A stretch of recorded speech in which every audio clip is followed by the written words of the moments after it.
রূপ যৌবনে পরিপূর্ণ অপরূপা সুন্দরী এক মেয়ে জঙ্গলের পাশে থাকা নির্জন এক মেঠো পথ দিয়ে হেঁটে যাচ্ছে। এমন সময় হঠাৎ করে প্রচন্ড বেগে ঝড় শুরু হয়ে গেল। তখন সেই মেয়েটি দেখতে পেল দূরে একটা ঘর দেখা যায়। এই ঝড়ের কবল থেকে বাঁচার জন্য মেয়েটি ওই ঘরের দরজায় কড়া নেড়ে সাহায্য চাইল।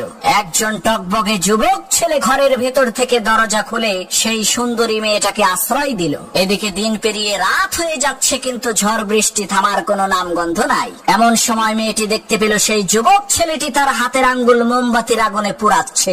এই দৃশ্য দেখে মেয়েটি প্রচন্ড পরিমাণে আশ্চর্য হয়ে বলতে লাগলো, হায় হায় সর্বনাশ, এটা কি মানুষ নাকি অন্য কিছু?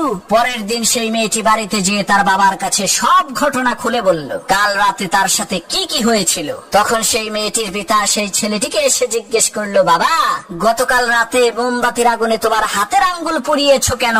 তখন সেই ছেলেটি বলতে লাগলো, চাচা, প্রচন্ড ঝড়ের রাতে আমার এই নির্জন ঘরের মধ্যে আপনার সুন্দরী মেয়েটাকে দেখে আমার মনের মধ্যে কুপ্রবৃত্তি চলে আসলো।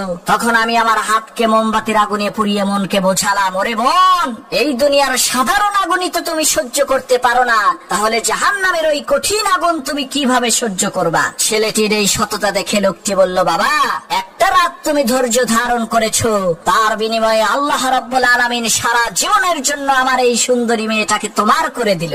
আজই আমি আমার এই সুন্দরী মেয়েটাকে তোমার সাথে বিয়ে দেব, কারণ তোমার মতো সৎ ব্যক্তি খুঁজে পাওয়া এই দুনিয়াতে দুষ্কর।